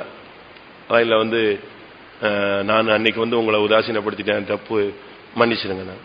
நான் சொன்னேன், இதெல்லாம் பிரச்சனை இல்லை, நானும் மன்னிச்சுட்டேன், நீங்க போயிட்டு சமாதானமா போங்க. இன்னைக்கு திருச்சி கண்டுன்னு சொல்ல போனா அந்த பையன் நின்னான், அவனும் வந்து பேசினான். எதுக்கு இதை சொல்றேன்னா, நம்முடைய வாழ்க்கையில ஏதாவது ஒரு சான்ஸ் கிடைக்கும் போது நம்ம என்ன செஞ்சிடணும்? சமாதானத்துக்கு உண்டு பண்ணு வேலையை நம்ம செய்யணும். ஏதாவது ஒரு விதத்துல ஒரு வார்த்தை கேட்கும் போது, ஒரு உபதேசம் கேட்கும் போது நம்ம கேட்கணும். இல்ல இன்னும் ஒரு 10 வருஷம் கழிச்சு சமாதானம், 10 வருஷம் உனக்கு வாழ்க்கை இருக்குமா? இன்னைக்கு இந்த உபதேசம் நான் பண்றதே உனக்கு சமாதானத்துக்குரிய ஒரு காரியங்களை நீ அறிந்திருந்தாயனால் உனக்கு நலமா இருக்கும். உனக்கு கிடைத்த இந்த நாளிலாகிலும், வாசிங்க அந்த வசனம், உனக்கு கிடைத்த இந்த நாளிலாகிலும். ஒரு 10 வருஷமாவது ஒப்புரவாகுதலின் ஜீவியம் செஞ்சுட்டு சாவு. லூக்கா 19:42. உனக்கு கிடைத்த இந்த நாளிலாகிலும் உன் சமாதானத்துக்கு ஏற்றவைகளை நீ அறிந்திருந்தாயானால் நலமாயிருக்கும். இப்பொழுதும் அவைகள் உன் கண்களுக்கு மறைவாயிருக்கிறது. பாத்தீங்களா, யோபுல சொல்லி இருக்கிறது, நீர் உம்முடைய கூடாரத்தை சமாதானத்தோடு இருக்க காண்பீர். ஏசாயால சொல்லி இருக்கிறது, என் ஜனங்கள் சமாதான தாபரங்களில் அமைதி தங்கும் இடங்களில் குடியிருப்பார்கள். நீர் அவரோடு பழகி சமாதானமாயிருன்னு யோபுல சொல்லியிருக்கு. இப்படி ரொம்ப வசனங்கள் இருக்கு. சமாதானத்தை குறித்து நீங்க எல்லாரும் நூற்றுக்கணக்கான பிரசங்கம் கேட்டிருப்பீங்க. ஆனா சமாதானம் மட்டும்தான் ஆக முடியல. எல்லாத்தையும் நீங்க கிளியரா இருக்கணும். உங்க பேப்பர் ரொம்ப கிளியரா இருக்கணும். யாராவது அர்த்தம் இருந்துச்சுன்னா சாரி மன்னிச்சிருங்க, நான் என்னுடைய வியூ இதுதான், நான் உங்களுக்கு சொல்றேன், நான் எனக்கு தவறான எண்ணங்களோ இல்லாவிட்டா கபடான ஒரு சிந்தையோ கிடையாது, நான் இந்த வியூல தான் சொன்னேன், நீங்க தப்பா எடுத்துருந்தா மன்னிச்சிருங்க, ஒப்புரவாயிடணும். இல்ல அதை வச்சுக்கிட்டே இந்த யானை பகை மாதிரி வச்சுக்கிட்டே சுத்தக்கூடாது. நாம் அப்படிப்பட்டவர்களா இருந்தா பரலோகத்துக்கு போறது கஷ்டம். 20 வருஷம் கழிச்சும் கர்த்தர் அவனுக்கு தரிசனமாகி நீ தகப்பன் வீட்டுக்கு வான்னு கூப்பிட்டு எந்த சத்ருவோடு எந்த அண்ணனோடு அவனுக்கு பிரச்சனையோ அதே அண்ணனை 2 பேரும் கட்டிப்பிடிச்சு அழுது ஒப்புரவாக வைத்தார். அவனுடைய முகம் 20 வருஷத்துக்கு பிறகு அன்னைக்கு சத்ருவா தெரிஞ்ச முகம் இன்னைக்கு எப்படி தெரிஞ்சது? தேவனுடைய முகமாக தெரிஞ்சது. சபைகளுக்குள்ள கூட சமாதானம் வேணும். அப்போஸ்தலர் நடபடிகள் 9ஆம் அதிகாரம் 31ஆம் வசனம். அப்பொழுது யூதேயா, கலிலேயா, சமாரியா நாடுகளில் எங்கும் சபைகள் சமாதானம் பெற்று பக்தி விருத்தி அடைந்து கர்த்தருக்கு பயப்படுகிற பயத்தோடும் பரிசுத்த ஆவியின் ஆறுதலோடும் நடந்து பெருகின. அதான் செம்மையானவனை பார்த்திரு, அவன் முடிவு இழுபறியா, அவனுடைய முடிவு என்னது? சமாதானம். அப்படிதான் பைபிள் சொல்லுது. நேர்மையாய் நடந்தவர்கள் எங்க போய் படுப்பாங்க? சமாதானத்துக்குள் பிரவேசித்து தங்கள் படுக்கைகளில் இளைப்பார். 2 பேர்ல என்ன சொல்லி இருக்கிறது? 3ஆம் அதிகாரம் 14ஆம் வசனத்துல பரலோகத்துக்கு போகணும்னா எப்படி கால் எடுத்து வைக்கணும்? 2 பேதுரு 3:14. ஆகையால் பிரியமானவர்களே, இவைகள் வர காத்திருக்கிற நீங்கள் கரையற்றவர்களும் பிழையில்லாதவர்களுமாய் சமாதானத்தோட அவர் சந்நிதியில் காணப்படும்படி. எப்படி அவர் சந்நிதியில போய் நிக்கணும்னா நீ எப்படி காணப்படணும்? சமாதானத்தோடு அவர் சந்நிதியில போய் நிக்கணும். அதனால இதுல இருந்து நம்ம என்ன விளங்கி கொள்றோம்னா சமாதானம் முக்கியம். சரி, நம்ம சப்ஜெக்டுக்கு வரும். இப்ப பெனுவேல், இதெல்லாம் தேவனை முகமுகமாய் கண்ட பெனியேல். இப்ப அது பேர் மருவி எப்படி இருக்கு? பெனுவேல். சரி, இப்ப இந்த பெனுவேல் கோபுரத்தை ஏன் இடிச்சாங்க? ஏன் இடிச்சாங்க? அதான் முக்கியம். காரணம், அவங்க சமாதானத்தை காத்துக்கொள்ளல. இடிச்சதுக்கு ரீசன் தெளிவா இருக்கு. அவன் சொல்றான், நான் சமாதானத்தோடு திரும்பி வரும் பொழுது இந்த கோபுரத்தை என்ன செய்வேன்? இடிப்பேன். 9ஆம் வசனம், நியாயாதிபதிகள் 8:9. மறுபடியும் வாங்க. அப்பொழுது அவன் பெனுவேலின் மனுஷரை பார்த்து, நான் சமாதானத்தோட திரும்பி வரும்போது. அப்ப இப்ப அவனுக்கு என்ன இல்ல? சமாதானம் இல்ல. காரணம் என்ன தெரியுமா? இவர் பெரிய பிரச்சனையே கிடையாது. பெனுவேலின் கோபுரம் இடிக்கப்பட்டதுக்கு மிகப்பெரிய காரணங்கள் ஒண்ணுமே கிடையாது. சின்ன ரீசன் தான். அதாவது கிதியோன் சத்துருக்களை பின்தொடர்ந்து போய்கிட்டு இருக்கான். போகும்போது அவனுக்கு என்ன வேணுச்சு? ஆகாரம் தேவைப்பட்டுச்சு, அப்பம் தேவைப்பட்டுச்சு. அவங்க சத்துருவை பின்தொடர்றாங்க, ஆனா விடாய்த்து போயிட்டாங்க. அவன் சுக்கோத்தின் மனுஷரை 5ஆம் வசனத்துல பாத்தீங்கன்னா, சுக்கோத்தின் மனுஷரை பார்த்து, எங்க ஜனங்களுக்கு கொஞ்சம் அப்பம் கொடுங்க, விடாச்சு இருக்கிறாங்க, நான் ஒரு சத்துருவோடு போராடிக்கிட்டு இருக்கிறேன், நீங்க கொஞ்சம் சாப்பாடு கொடுங்கன்னு கேட்டான். அவங்க சொன்னாங்க, வேலையை பார்த்து போடான்னு சொல்லி துரத்தி விட்டாங்க. உடனே அவனுக்கு ரொம்ப வருத்தம் ஆயிடுச்சு. அங்கிருந்து புறப்பட்டு திரும்ப இங்க வர்றான், இந்த பெனுவேலின் கோபுரத்துக்கிட்ட வர்றான். அந்த ஊர்ல போய் கேட்கிறான், எங்களுக்கு கொஞ்சம் என்ன செய்யுங்க, சாப்பாடு கொடுங்க. 8ஆம் வசனம். அவ்விடம் விட்டு பெனுவேலுக்கு போய் அவ்வூரார் இடத்தில் அந்தபடியே கேட்டான். சுக்கோத்தின் மனுஷர் பிரதியுத்தரமாக சொன்னபடியே பெனுவேலின் மனுஷரும் அவனுக்கு சொன்னார்கள். நீ என்ன பெரிய ஆள் ஆயிட்டியா? உனக்கு நீ வந்த உடனே கேட்ட உடனே உனக்கு கொடுத்துருணுமா? போ, வேலையை பார்த்துட்டு. இதுதான் பிரச்சனை. எதுக்கு தான் சண்டை வீட்டுல? காபிக்கு சண்டை, இட்லிக்கு சண்டை, சோத்துக்கு சண்டை, குழம்புக்கு சண்டை.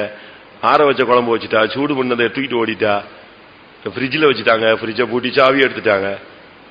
இது கடைசியில் எங்க போய் நிக்குது? பரலோகத்துக்கு போக விடாம தடுத்துருது. கொஞ்சம் உஷாரா பார்க்கணும்.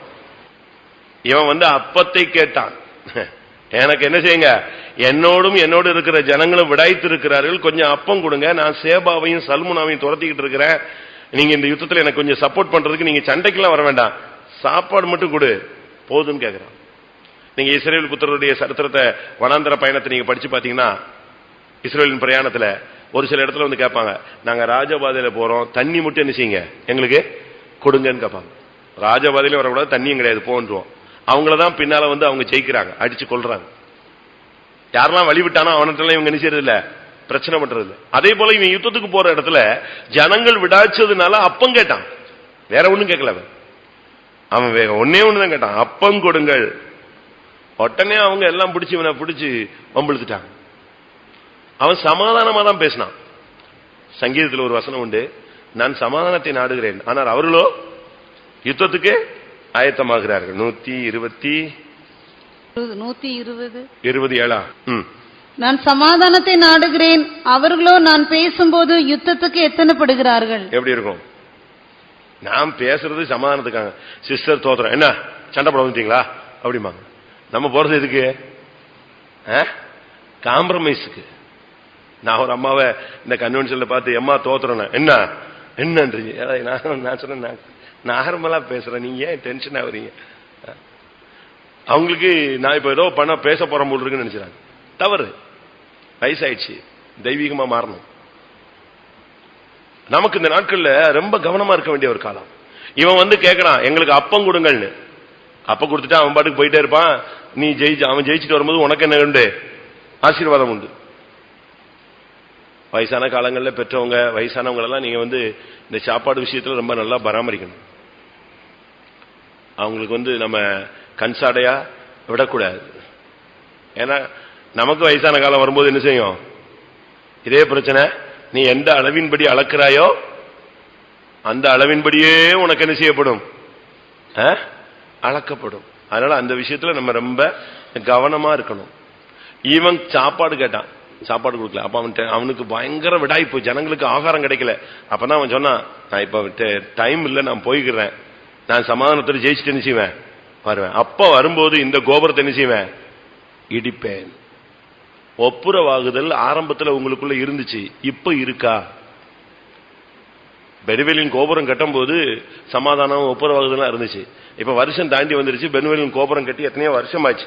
ஆனா இப்ப பெனுவேலின் கோபுரத்தில் இருக்கிறவங்களுக்கு எந்த தாட்டு இல்ல? யாக்கோபு ஏசாவினுடைய தாட்டு இல்ல.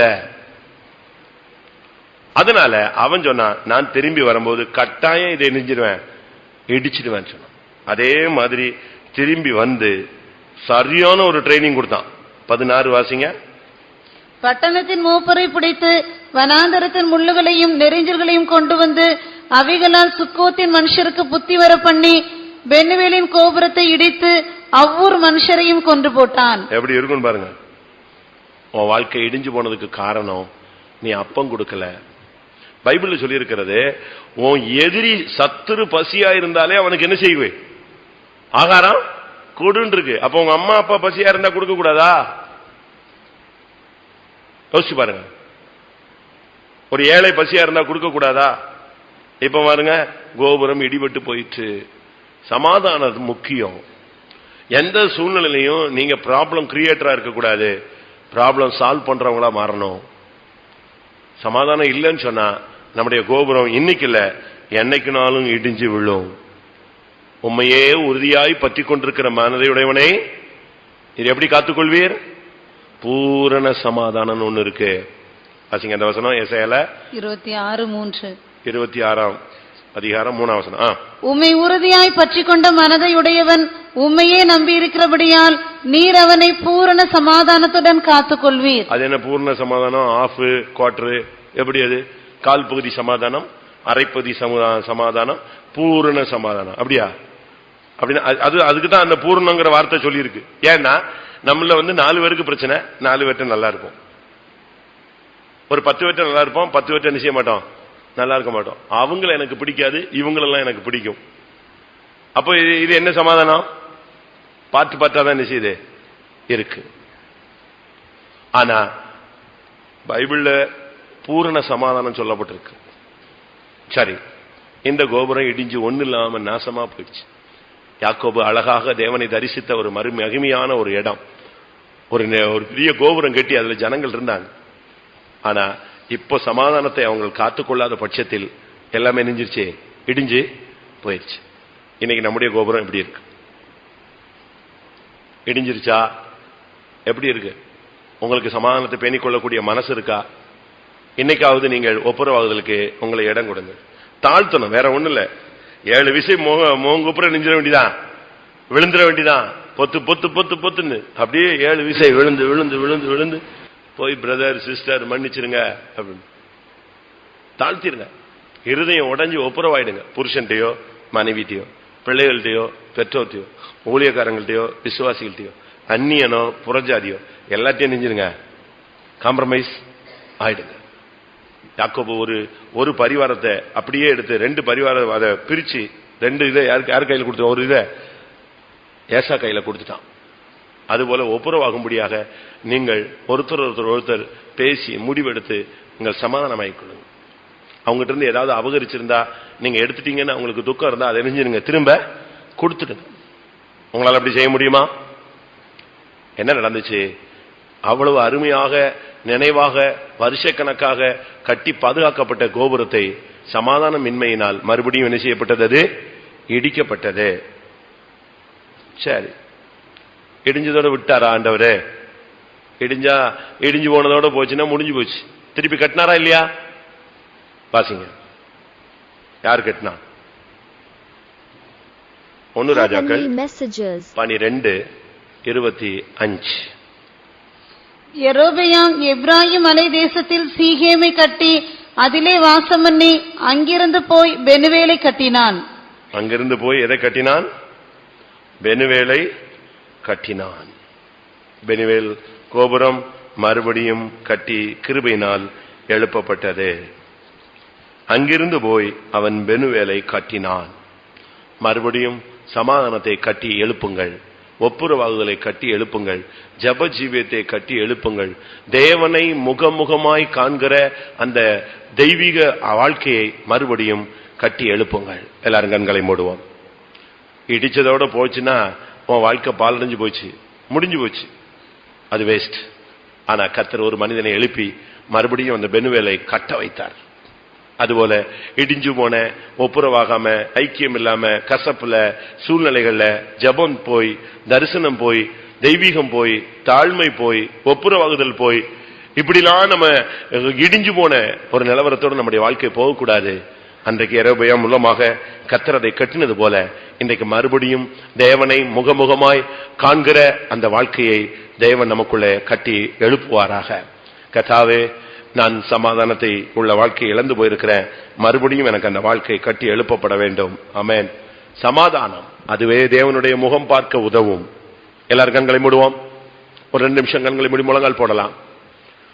பெனுவேலின் கோபுரம் கட்டப்பட்டது, எப்படி கட்டப்பட்டதுன்னு நமக்கு தெரியும், எதனால இடிஞ்சதுன்னு இப்ப படிச்சிட்டோம்.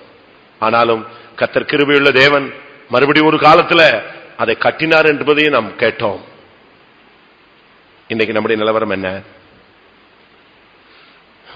இன்றைக்கு உன் கண்ணை மூடினால் நீ தேவனுடைய முகத்தை காண்பாயா? இன்றைக்கு நீ கண்ணை மூடினால் உனக்கு தேவ தரிசனம் கிடைக்கிறதா? உன்னால மணிக்கணக்காக தேவனோடு போராட முடிகிறதா? உன் சத்துருவோடு, உன்னுடைய சகோதரனோடு உன்னால் ஒப்புரவாக முடிகிறதா?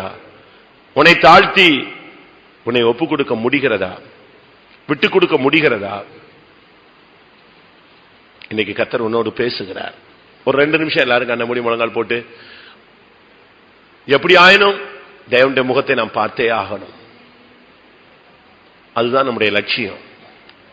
இயேசு வரும்பொழுது அவருடைய முகத்தை பார்க்கலன்னா இந்த ஜிப்பா போட்டும் பிரயோஜனம் இல்லை, இங்க வந்து உட்கார்ந்ததும் பிரயோஜனம் இல்லை. இத்தனை வருஷம் பால் அடிச்சிட்டோம்னு அர்த்தம், வீணாக்கிட்டோம்னு அர்த்தம்.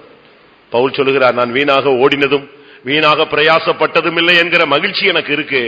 ஏன்னா எனக்கு ஒரு நிச்சயம் உண்டு, நிச்சயமா நான் என் தேவனுடைய முகத்தை பார்ப்பேன். ஆமென், அல்லேலூயா. நல்ல போராட்டத்தை போராடினேன், ஓட்டத்தை முடித்தேன், விசுவாசத்தை காத்துக்கொண்டேன். இது முதல் எனக்காக நீதியின் கிரீடம் வைக்கப்பட்டிருக்கிறது. எனக்கு மாத்திரமல்ல, அவருடைய பிரசன்னமாகுதலை விரும்புகிற யாவருக்கும் அது வைக்கப்பட்டிருக்கிறது, கொடுக்கப்பட போகிறது. சமாதானத்தோடு அவருடைய சந்நிதியில் காணப்பட ஜாக்கிரதையாயிருங்கள். ஆமென், ஆமென், ஆமென், ஆமென். கர்த்தருடைய வார்த்தை உனக்குள்ளே போராடுகிறது. கர்த்தருடைய வார்த்தை உன்னை உருவாக்க போகிறது. நீ ஒரு காலத்தில் தேவனுடைய முகத்தை பார்த்தவன். ஒரு காலத்தில் உனக்கு தரிசனம் கிடைத்த ஒரு வாழ்க்கை இருந்தது. ஒரு காலத்தில் உனக்குள்ளே ஒப்புரவாகுதல் இருந்தது. ஒரு காலத்தில் உனக்கு தாழ்மையின் சிந்தை இருந்தது. ஒரு காலத்தில் உனக்கு விட்டுக் கொடுக்கும் தன்மை இருந்தது. எல்லாவற்றையும் கொடுத்து விடக்கூடிய சிந்தை உனக்கு இருந்தது. மணிக்கணக்காய் போராடி ஜெபிக்கிற கிருபை இருந்தது. ஒரு காலத்தில் சூரியன் உன்மேல் உதித்து இருந்தது. உனக்கு நல்ல ஆரோக்கியத்தை கர்த்தர் கொடுத்திருந்தார். உன்னோடு போராடின சத்துருக்குள் விலகின ஒரு காலம் இருந்தது.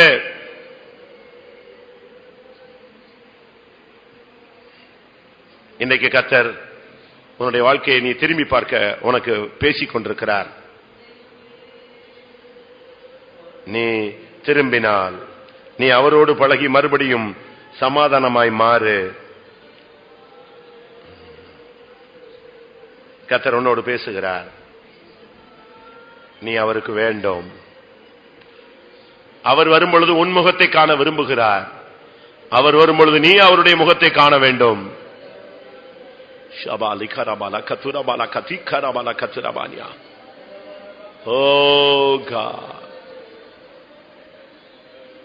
அவர் கண்கள் உன்மேல் பதிக்கப்பட்டிருக்கிறது போல உன் கண்கள் அவர் மேல் பதிக்கப்பட்டிருக்கட்டும்.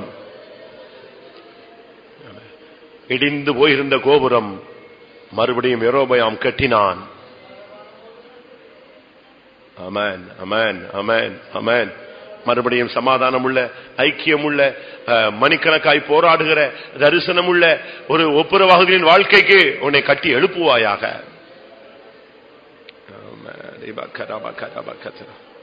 நீங்களே யோசிச்சு பாருங்க, உங்களுக்கு ஆரம்ப காலங்கள் இருக்கிற தரிசன வாழ்க்கை இப்ப இருக்கா? நீங்க யோசிச்சு பாருங்க.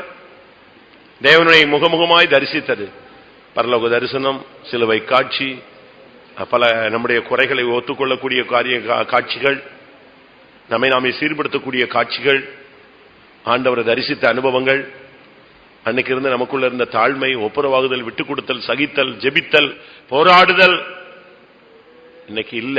சின்ன சின்ன காரியத்தில் நாம் சமாதானத்தை இழந்து ஏதோ ஒரு சூழ்நிலையில அந்த தேவனை முகம் பார்க்கும் வாழ்க்கை இடிபட்டு போய்விட்டது. இன்னைக்கு கர்த்தருடைய சமூகத்தில் முழங்கால் நின்னு சொல்லு, கர்த்தாவே நான் அதை கட்ட விரும்புகிறேன். யெரொபெயாமை போல நான் மறுபடியும் ஜப வாழ்க்கையை கட்டி எழுப்ப விரும்புகிறேன். தனித்திருந்து போராடுகிற ஜப ஆவியை கட்டி எழுப்ப விரும்புகிறேன். எனக்காக சூரியன் உதிக்கட்டும் ஆண்டவரே. மறுபடியும் சுகத்தோடு பலத்தோடு நியாயத்தீர்ப்பிலிருந்து தப்பி கர்த்தருக்காக ஆரோக்கியமாக எல்லா சத்துருவின் நல்லமைகளையும் விலகி ஜீவிக்கிற ஒரு வாழ்க்கை எனக்கு வேண்டும் ஆண்டவரே. ஆண்டவரே, எப்படி ஆனாலும் நான் உம்முடைய முகத்தை பார்க்க வேண்டும். எனக்கு கசப்பு வேண்டாம், வைராக்கியம் வேண்டாம். நான் எல்லாரோடும் ஒப்புரவாகிறேன். என் ஓட்டம் முடியுமானால், நீர் வருவீனானால் நான் உம்முடைய முகத்தை பார்க்க வேண்டும். எத்தனை பேருக்கு அப்படி வாஞ்சா இருக்கு? வாஞ்சித்தால் இந்த சத்தியத்துக்கு ஒப்பு கொடுங்க. கர்த்தர் கிருபையினால் நம்மை நிரப்பட்டும்.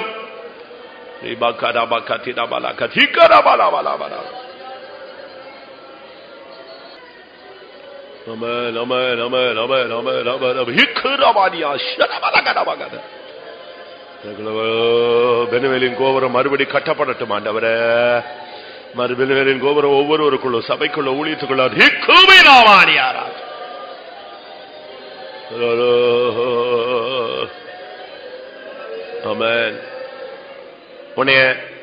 உன்னைய மற்றவங்க பேசினது, நடத்தினது, உன்னோடு பழகினது, உன்னை வித்தியாசமாய் பார்த்தது, பேசினது, இதையே உன் மைண்ட்ல வச்சு அந்த கசப்பான வேற வச்சுக்கிட்டு பெனுவேலின் கோபுரத்தை இடிச்சுக்கிட்டே இருக்காத. ஆமா, எல்லா நன்மைக்கு எதுவாய் நடந்தது. தேவன் அறியாமல் ஒன்று எனக்கு சம்பவிக்கவில்லை. அந்த சூழ்நிலையில கர்த்தர் என்னோடு இருந்தார். நான் இன்னும் என்னை தாழ்த்துவேன். எப்படியாயினும் நான் ஆண்டவரை பார்க்க வேண்டும். நீ இப்படி ஒப்பு கொடு, கர்த்தர் உனக்கு பெனிவேலை கட்டி காண்பிப்பார். ஆமென், ஆமென், ஆமென், ஆமென், ஆமென், ஆமென். ஹalleluya. ரிபெக்கா பலகத்ரா பலகத்ரா. ஆமென், ஆமென், ஆமென், ஆமென், ஆமென். நீ இப்ப சமாதானத்துக்கு ஒப்பு கொடுக்கும் பொழுது பெனுவேலின் கோபுரத்துக்கு நீ அஸ்திபாரம் போடுகிறாய். ஆமென். மறுபடியும் நீ ஜெபிப்பேன் என்று சொல்லும் பொழுது நீ பெனுவேலின் கோபுரத்தை நீ கட்டி எழுப்புகிறாய். ஹalleluya. நீ எல்லாரோடும் ஒப்புரவாகுவேன் என்று சொல்லும் பொழுது, தேவனுடைய முகத்தை பார்ப்பேன் என்று நீ சொல்லும் பொழுது நீ அதை கட்டி எழுப்புகிறாய். உன்னதமான ஒரு கோபுரம் உனக்குள்ளே மறுபடியும் அந்த பெனுவேலின் கோபுரம், தேவனை தரிசிக்கிற வாழ்க்கை கட்டி எழுப்பப்படட்டும். ஆமென், ஆமென், ஆமென், ஆமென்.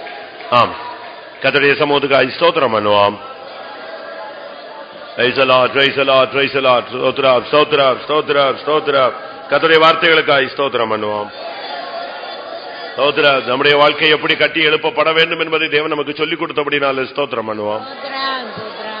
எந்த சூழ்நிலையிலே நாம் அகப்படும் பொழுது அது இடிக்கப்படுகிறது என்பதை விளங்கிக் கொள்ள கர்த்தர் உதவி செய்தபடினால ஸ்தோத்திரம் பண்ணுவோம்.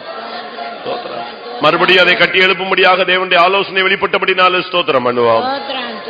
எப்படி ஆயினும் இயேசு வரும்பொழுது அவருடைய முகமுகமாய் தரிசிக்க ஒவ்வொருவருக்கு அருள் செய்ய முடியாது ஸ்தோத்திரம் பண்ணுவோம்.